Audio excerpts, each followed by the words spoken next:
नमस्कार बच्चों। तो बच्चे हम लोग जो है प्रीवियस लेक्चर्स में कॉम्प्लेक्स नंबर्स और उसके अलजेब्रा के बारे में डिस्कस कर चुके हैं। तो प्रीवियस लेक्चर में मैंने आपको बताया था कि कॉम्प्लेक्स नंबर क्या होते हैं और उन कॉम्प्लेक्स नंबर्स के ऊपर हम लोग क्या क्या ऑपरेशंस जो हैं वो परफॉर्म कर सकते हैं। ठीक है, तो आज का जो हमारा लेक्चर है वो हमारे पास जो है बेस्ड है on to topics. Number one is conjugate of a complex number and number two is the modulus of a complex number। ठीक है, तो चलिए आज का लेक्चर हम लोग स्टार्ट करते हैं with the topic conjugate of a complex number। ठीक है बच्चे, सो ध्यान दें यहाँ पे conjugate of a complex number क्या होता है पहले वो देख लें। तो बेटा जी ये तो हम सबको पता है कि जो कॉम्प्लेक्स नंबर होता है that is always of the form a plus iota b।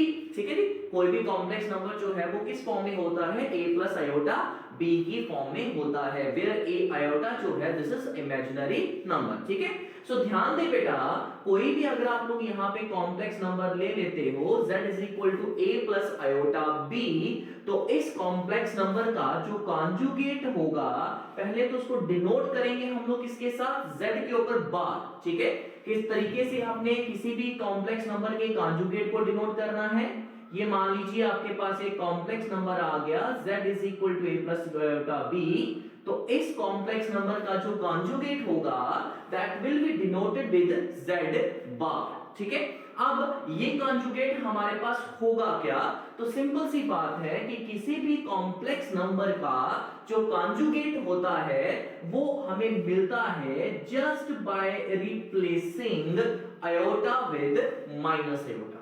ठीक है जी, सिंपल सी कहानी है कॉन्जुगेट की कि कॉन्जुगेट हमको कैसे मिलता है, just replace iota with minus iota. अगर आप आयोटा को माइनस आयोटा के साथ रिप्लेस करते हो किसी भी कॉम्प्लेक्स नंबर में तो वो कहलाता है कॉम्प्लेक्स नंबर का कॉन्जुगेट। ठीक है, एग्जांपल यहां पे मैंने दे रखी है, ध्यान दीजिएगा। हमारे पास एक कॉम्प्लेक्स नंबर आया 2 प्लस 3 आयोटा। ठीक है, अब यहां पे हमारे पास इसका कॉन्जुगेट जो है वो z बार के साथ डिनोट करेंगे और 2 प्लस 3 आयोटा का कॉन्जुगेट हुआ क्या बचे, वो हो गया 2 माइनस 3 आयोटा। ठीक है, वो हमारे पास क्या हो गया 2 माइनस 3 आयोटा। क्यों, क्योंकि यहां पे क्या था हमारे पास आयोटा, आयोटा को रिप्लेस किया मैंने माइनस आयोटा के साथ। ठीक है, अच्छा अगला जो है कॉम्प्लेक्स नंबर ले लीजिए -4 -5 आयोटा। जैसे ही आपने इसका कॉन्जुगेट फाइंड किया तो ध्यान दीजिए, देखो -4 के साथ आयोटा नहीं है तो उसको तो कुछ होना ही नहीं, वो तो एज इट इज ही आएगा। यहां पे था -5 आयोटा, अब जैसे मैंने आयोटा को रिप्लेस किया विद माइनस आयोटा तो एक माइनस पहले से भी था तो ये क्या मिल गया बेटा जी +5 आयोटा। ठीक है, सिमिलरली नंबर थर्ड एग्जांपल में मैंने z क्या लिया हुआ है -2 आयोटा। ठीक है, अब -2 आयोटा का जैसे ही आप लोग कॉन्जुगेट फाइंड करोगे अगेन मैंने किया क्या, आयोटा को रिप्लेस किया माइनस आयोटा के साथ, एक माइनस पहले का था तो इसका क्या मिल गया मेरे को 2 आयोटा। एंड फाइनली मैंने क्या लिया है, कॉम्प्लेक्स नंबर लिया है z इज इक्वल टू 4। अब बेटा ध्यान दें यहाँ पे आयोटा तो है ही नहीं, जब आयोटा यहाँ पे नहीं है तो इसका कॉन्जुगेट जो है वो आपको जो है सेम ही मिलेगा। ठीक है बच्चे, तो ये कहानी है हमारे पास conjugate of a complex number की। तो किसी भी कॉम्प्लेक्स नंबर का कॉन्जुगेट हमको कैसे मिलता है, just by replacing iota with minus iota.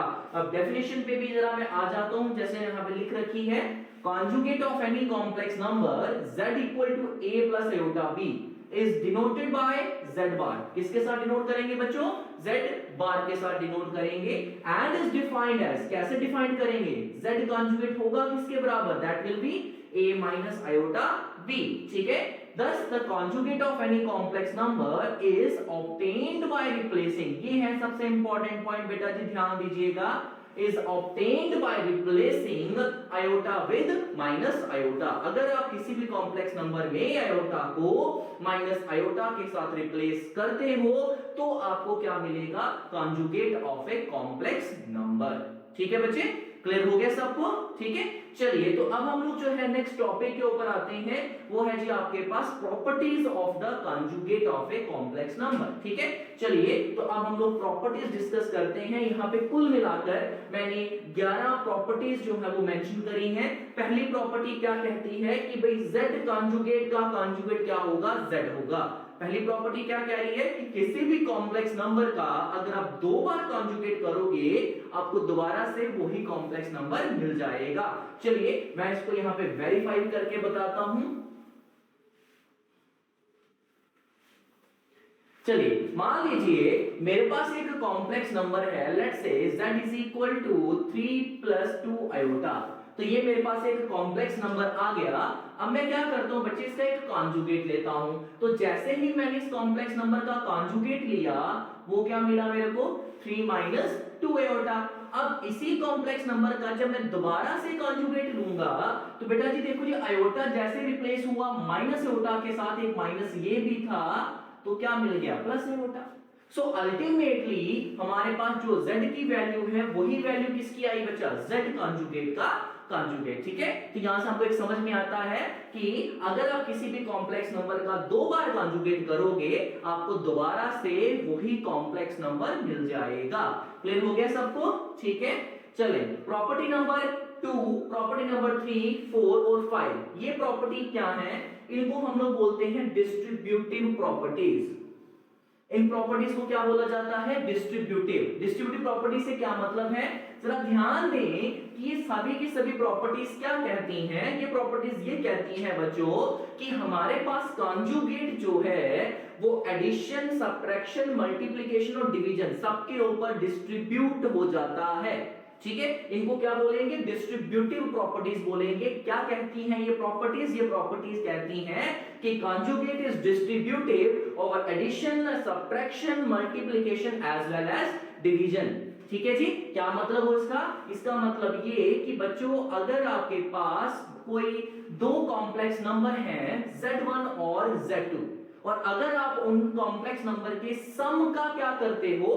Conjugate लेते हो, so that is equal to the sum of their conjugates. That is equal to the sum of their conjugates. ठीक है जी, क्या है ये प्रॉपर्टी? ये प्रॉपर्टी कहती है कि हमारे पास किन्हीं दो कॉम्प्लेक्स नंबर के सम का अगर आप कॉन्जुगेट करते हो तो वो किसके बराबर होगा? That will be equal to the sum of their respective conjugates. ठीक है जी, सिमिलरली प्रॉपर्टी नंबर 3 क्या कहती है कि बच्चों z1 - z2 का कॉन्जुगेट जो है that will B z1 conjugate minus z2 क्या? कॉन्जुगेट। ठीक है, प्रॉपर्टी नंबर 4 क्या कहती है? z1 * z2 का conjugate is equal to z1 conjugate * z2 conjugate. And similarly property number 5 क्या कहती है कि z1 को अगर आप डिवाइड करवाएं z2 के साथ और उस पूरे का क्या कर लें? कॉन्जुगेट कर लें, यानी कि z1 अपॉन z2 का whole conjugate is equal to z1 conjugate upon z2 conjugate. ठीक है जी, तो इन चारों प्रॉपर्टीज को हम लोग क्या बोलते हैं? डिस्ट्रीब्यूटिव प्रॉपर्टीज बोलते हैं। ये प्रॉपर्टीज ये कहती हैं कि बेटा आपके पास कॉन्जुगेट जो है वो डिस्ट्रीब्यूट कर जाता है over addition, subtraction, division as well as multiplication. ठीक है, मैं इनमें से एक कोई जो है वो वेरीफाई करके आपको बता देता हूं। लेट्स से मैं इसको वेरीफाई कर देता हूं नंबर 4 को मल्टीप्लिकेशन के लिए। ठीक है, तो बेटा जी मान लो आपके पास z1 जो है वो आ गया 2 + 3 आयोटा और z2 जो है वो आपके पास आ गया 4 + 5 आयोटा। ठीक है, चलिए तो यहां से ध्यान दें, अब मैं z1 का अगर कॉन्जुगेट ले लेता हूं तो वो किसके बराबर आएगा? वो आएगा 2 - 3 आयोटा, और z2 का अगर मैं कॉन्जुगेट ले लेता हूं तो वो आएगा 4 - 5 आयोटा। ठीक है, अब हमको लेफ्ट हैंड साइड पे करना क्या है? हमको लेफ्ट हैंड साइड पे z1 और z2 को करवाना है मल्टीप्लाई और फिर उसका क्या करना है? कॉन्जुगेट। चलिए मैं करता हूं यहां से। सो नाउ सबसे पहले तो आप z1 और z2 को करवाएं मल्टीप्लाई। ठीक है बच्चे, चलिए करवाते हैं जरा z1 और z2 को मल्टीप्लाई। तो ये क्या आया? ये आ गया 2 + 3 आयोटा इंटू 4 + 5 आयोटा। ठीक है, चलिए जब आप इसको मल्टीप्लाई करवाओगे क्या मिलेगा? 4 × 2 कितना हो गया? 8, और 2 इंटू 5 कितना हो गया 10 आयोटा, 4 इंटू 3 कितना हो गया 12 iota, 3 into 5 is 15 iota, iota is -1। तो बच्चे ये कितना मिला आपको 8 माइनस 15 इज -7, 12 प्लस 10 कितना हो गया 22, तो प्लस 22 आयोटा। ठीक है, तो यहीं से जब आप Z1 इंटू Z2 का होल कॉन्जुगेट करोगे, ठीक है, अब Z1 इंटू Z2 तो ये आ चुका था, जब आपको इसी का कॉन्जुगेट करना है तो ये आएगा किसके बराबर, ये आएगा -7 माइनस का 22 आयोटा। तो ये हमको मिल गया लेफ्ट हैंड साइड। ठीक है, राइट हैंड साइड पे मेरे को क्या करना है, Z1 कॉन्जुगेट और Z2 कॉन्जुगेट को करवाना है मल्टीप्लाई। चलिए करवाते हैं जरा। तो राइट हैंड साइड अगर आप चेक करें यहाँ पे, तो Z1 conjugate into Z2 conjugate. अच्छा, Z1 कॉन्जुगेट है कितना, वो आ गया 2 माइनस 3 आयोटा, और Z2 कॉन्जुगेट कितना है 4 माइनस 5 आयोटा। करवाएं इसको मल्टीप्लाई। सो बच्चे 2 इंटू 4 कितना हो गया 8, 2 इंटू -5 इज -10 आयोटा, माइनस का 12 आयोटा, माइनस माइनस हो गया plus, 5 into 3 is 15 iota, iota is -1। तो कुल मिलाकर माइनस ही आ जाएगा यहाँ पे। ठीक है, फिर ध्यान दीजिएगा minus minus plus, 3 into 5 15 iota, iota is again minus, तो ये माइनस बन गया। सो बना क्या बच्चों 8 माइनस 15 इज -7, -10 -12 इज -22 आयोटा। तो आप चेक कर सकते हैं, ये रही आपकी लेफ्ट हैंड साइड और ये रही आपकी राइट हैंड साइड, दोनों चेक करिए सेम आई हैं। ठीक है, इसी तरीके से आप बाकी की प्रॉपर्टीज को भी वेरीफाई यहाँ पे कर सकते हो। ठीक है बच्चे, चले हम आगे। चलिए, सो प्रॉपर्टी नंबर 6 देखिए जरा। प्रॉपर्टी नंबर 6 क्या कहती है कि किसी भी कॉम्प्लेक्स नंबर में अगर आप उसका कॉन्जुगेट ऐड कर दीजिए तो वो होगा किसके बराबर, that will be 2 times the real part. ठीक है, पहले आपको ये पता होना चाहिए कि real part of complex number और imaginary part of complex number होता क्या है। चलिए मैं थोड़ा सा बता दूं आपको। सो बच्चे, जब भी आप लोग कोई भी complex number a plus iota b की फॉर्म में लेते हो तो हमारे पास ये जो पार्ट होता है this is called as the real part of z। ठीक है, और इसको बोला जाता है इमेजिनरी पार्ट ऑफ z। ठीक है, जो आयोटा वाला पार्ट होता है दिस इज इमेजिनरी पार्ट, और जो हमारे पास विदाउट आयोटा वाला पार्ट होता है this is called as the real part of the z। Notation क्या है, re of z, this is real part of z, im of z, this is imaginary part of z। चलिए मैं इस property को verify करके बताता हूं बच्चे, जरा ध्यान दे। मैं एक कॉम्प्लेक्स नंबर ले लेता हूं 2 प्लस 3 आयोटा, तो इसी कॉम्प्लेक्स नंबर का कॉन्जुगेट क्या होगा 2 माइनस 3 आयोटा। ठीक है, मेरे पास ये कॉम्प्लेक्स नंबर था बच्चे z, वो था 2 प्लस 3 आयोटा, एक उसी का मैंने जब कॉन्जुगेट लिया तो ये क्या है हमारे पास 2 माइनस 3 आयोटा। अब मैं क्या करता हूं बच्चे, इन दोनों को करता हूं ऐड, तो लेफ्ट हैंड साइड पे क्या आ गया हमारे पास z plus z conjugate. Right hand side पे जब आप इनको ऐड करोगे तो बच्चे हमारे पास प्लस का 3 आयोटा माइनस का 3 आयोटा गया, तो हमारे पास क्या बचा 2 प्लस 2 इज 4। ठीक है, तो अगर आप इसको ध्यान से देखें तो मैं 4 को ऐसे लिख सकता हूं 2 times real part of z, जाने। ठीक है ना, क्योंकि रियल पार्ट है क्या कॉम्प्लेक्स नंबर का 2 है, तो 2 इंटू 2 क्या देगा आपको 4 ही तो देगा।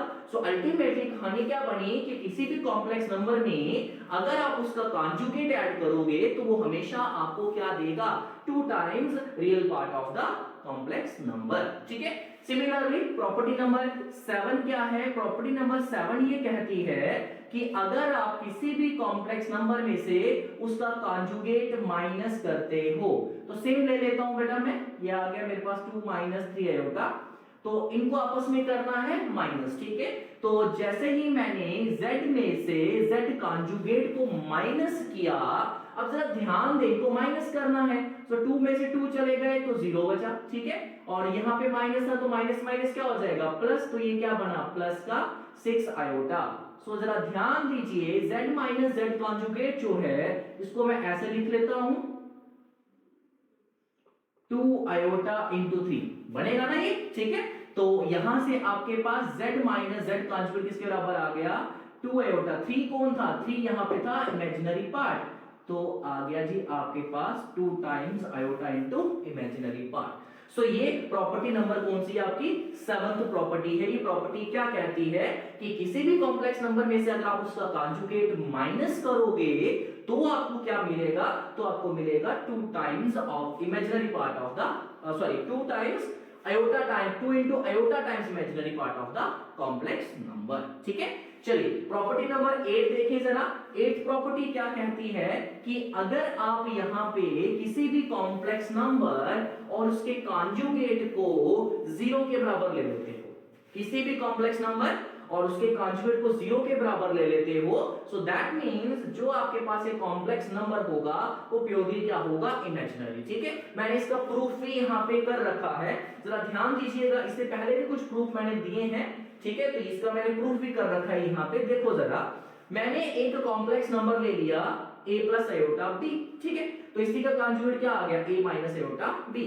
चलिए अब इसको कंसीडर कर लेते हैं, z प्लस z कॉन्जुगेट किसके बराबर लेना है, 0, तो मैंने z प्लस z कॉन्जुगेट को किसके बराबर ले लिया, 0 के बराबर। अब z था क्या, a plus iota b, z conjugate था क्या, a माइनस आयोटा b। ठीक है, तो जैसे ही मैंने इनको ऐड किया तो a प्लस a क्या हो गया, 2 टाइम्स a, आयोटा b और माइनस आयोटा b तो चला गया। अब जरा ध्यान दें, 2 टाइम्स ऑफ a किसके बराबर है, 0 के बराबर। अब 2 तो 0 हो नहीं सकता, दैट मीन a को ही क्या होना पड़ेगा, 0। अब जरा ध्यान दें, a कौन था, a तो कॉम्प्लेक्स नंबर का रियल पार्ट था, ठीक है जी, तो हमारे पास कॉम्प्लेक्स नंबर का रियल पार्ट क्या आ गया, 0।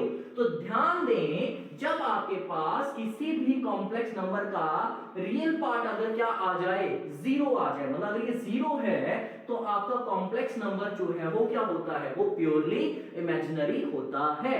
क्योंकि इसमें अगर आप ध्यान दें, इसमें रियल पार्ट तो बचा ही नहीं, क्योंकि रियल पार्ट आपका क्या आ गया, 0 आ गया।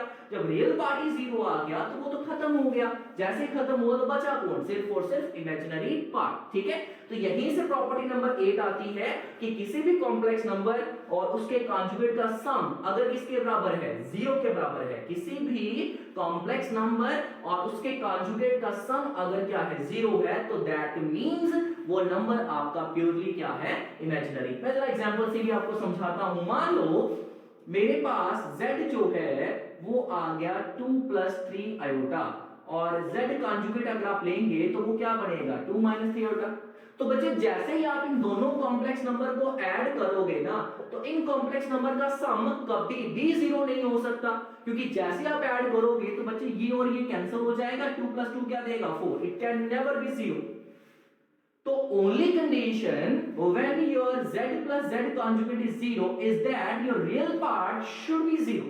ठीक है, आपके पास जो है किसी भी कॉम्प्लेक्स नंबर और उसके कॉन्जुगेट का सम जो है वो 0 एक ही कंडीशन में होगा, अगर आपका कॉम्प्लेक्स नंबर प्योरली क्या हो, इमेजिनरी। जैसे यहां पे z ले लीजिए आप 4 आयोटा, अब बच्चे z का कॉन्जुगेट क्या हो गया, -4 आयोटा, है ना। अगर z आपका क्या है, 4 आयोटा, तो z कॉन्जुगेट क्या हुआ, -4 आयोटा। अब जरा इनको आप ऐड करिए, तो z में जैसे ही z कॉन्जुगेट ऐड किया तो ये तो कैंसिल होके क्या देगा आपको, 0। और ये तभी पॉसिबल था अगर आपका कॉम्प्लेक्स नंबर क्या था, प्योरली इमेजिनरी। क्लियर हो गया, ठीक है जी। नेक्स्ट चलिए आगे। नेक्स्ट प्रॉपर्टी नंबर 9 क्या कहती है कि किसी भी कॉम्प्लेक्स नंबर का कॉन्जुगेट जो है अगर उसके बराबर आता है, तो मतलब कॉम्प्लेक्स नंबर और उसका कॉन्जुगेट दोनों क्या है, सेम। अगर ऐसा होता है तो फिर आपका कॉम्प्लेक्स नंबर जो प्योरली क्या होगा, रियल। वो यहां से आपको समझ में आ जाएगा। बच्चे मेरे पास एक मैंने कॉम्प्लेक्स नंबर लिया 2 + 3 आयोटा, इसका कॉन्जुगेट कौन आया, 2 - 3 आयोटा। अब ये दोनों बराबर तो है ही नहीं, है ना। हमारे पास यहाँ पे 2 + 3 आयोटा है और ये क्या है, 2 - 3 आयोटा है, तो ये दोनों ही हमारे पास बराबर नहीं है। मान लीजिए अगर मेरे पास कोई एक कॉम्प्लेक्स नंबर आता है 4, तो इसका कॉन्जुगेट जब करोगे तो वो भी तो 4 ही आएगा, है ना, क्योंकि यहाँ पे आयोटा है ही नहीं। और कॉन्जुगेट मिलता कैसे है, कॉन्जुगेट हमको मिलता है just by replacing iota with minus iota. अब जब यहाँ पे आयोटा है ही नहीं तो सेम हमको मिल जाएगा। तो यहाँ पे अगर आप ध्यान दें तो z और z कॉन्जुगेट क्या है, सेम आए, तो ये कौन सा नंबर है, this is purely real number. ठीक है, मान लीजिए अगर जैसे यहाँ पे ध्यान दो, आपके पास प्योरली इमेजिनरी नंबर था ना ये, तो प्योरली इमेजिनरी नंबर है तो 4 आयोटा और उसका कॉन्जुगेट देखो -4 है, बराबर तो आएगी। ठीक है, तो किसी भी कॉम्प्लेक्स नंबर और हमारे पास उसका जो कॉन्जुगेट बराबर एक ही कंडीशन में होंगे जब आपका कॉम्प्लेक्स नंबर प्योरली क्या है, रियल। ठीक है, नंबर 10 प्रॉपर्टी क्या कहती है कि अगर आप किसी भी कॉम्प्लेक्स नंबर को उसको उसके कॉन्जुगेट से मल्टीप्लाई करवाएं, ध्यान दीजिएगा, मैं कॉम्प्लेक्स नंबर ले लेता हूं a + आयोटा b। ठीक है बच्चे, तो इसी का कॉन्जुगेट मैंने क्या ले लिया, फिर वो आ जाना a माइनस आयोटा b। करवाए जरा इन दोनों को मल्टीप्लाई। जैसे ही आप इन दोनों को मल्टीप्लाई करवाते हो तो ये क्या मिलेगा, a plus iota b into क्या आ गया, a माइनस आयोटा b। ठीक है ना। अब जरा ध्यान दीजिएगा, यहाँ पे तो फार्मूला बन गया। कौन सा फार्मूला बना, ये देखो a प्लस बी इंटू कौन सा, a माइनस बी। तो ये क्या होता है बच्चे, ये होता है a का स्क्वायर माइनस b का स्क्वायर। अच्छा a स्क्वायर तो ठीक है, आयोटा का जब स्क्वायर किया क्या मिला, -1, और एक माइनस ये भी है तो क्या हो गया प्लस, तो क्या मिला b स्क्वायर। अब जरा a की बात करें तो a था कौन, a तो रियल पार्ट था, तो ये क्या आ गया, रियल पार्ट ऑफ z का स्क्वायर। और b कौन था, b तो इमेजिनरी पार्ट था, तो ये क्या मिला, इमेजिनरी पार्ट ऑफ z का स्क्वायर। तो यही कहानी है नंबर 10 में कि किसी भी कॉम्प्लेक्स नंबर में अगर आप उसका कॉन्जुगेट मल्टीप्लाई करवाते हो तो वो किसके बराबर होगा, that will be real part of z का square plus imaginary part of z का स्क्वायर। ठीक है। लास्ट प्रॉपर्टी आपके पास ये कहती है कि अगर आपके पास z की पावर n का कॉन्जुगेट लो और z कॉन्जुगेट की पावर n कर दो तो वो हमारे पास सेम होगा, फिर n is any natural number. जरा ध्यान दें, ये क्या कहना चाहता है, ये कहता है कि अगर मान लीजिए मैं z का स्क्वायर करता हूं तो z स्क्वायर का कॉन्जुगेट और z कॉन्जुगेट का अगर आप स्क्वायर करोगे सो ये हमारे पास क्या आएंगे, बराबर ही आएंगे। ठीक है बच्चे, so these properties can also be verified. ठीक है। यहाँ पे मैंने कुछ प्रॉपर्टीज का प्रूफ भी दे रखा है, खैर वो आपको समझा भी चुका हूं मैं। पहली प्रॉपर्टी मैंने कॉम्प्लेक्स नंबर लिया था z a plus iota b, जैसे उसका कॉन्जुगेट किया a माइनस आयोटा b, दोबारा से कॉन्जुगेट किया तो दोबारा क्या मिल गया, a प्लस आयोटा b, और a प्लस आयोटा b था कौन, वो तो z था। यही से मिल गया कि z कॉन्जुगेट कॉन्जुगेट किसके बराबर होता है, z के बराबर। सिमिलरली एक और प्रॉपर्टी यहाँ पे वेरीफाई की है मैंने, प्रूफ किया है रादर, z1 प्लस z2 का होल कॉन्जुगेट किसके बराबर, z कॉन्जुगेट प्लस z2 का कॉन्जुगेट। तो आप इन प्रॉपर्टीज को खुद गो थ्रू कर सकते हैं, बिल्कुल इजी से इनके प्रूफ है। ठीक है जी। So this is all about the conjugate of a complex number. अब हम लोग जो है नेक्स्ट टॉपिक आपका डिस्कस करेंगे, वो आपके पास आएगा modulus of a complex number.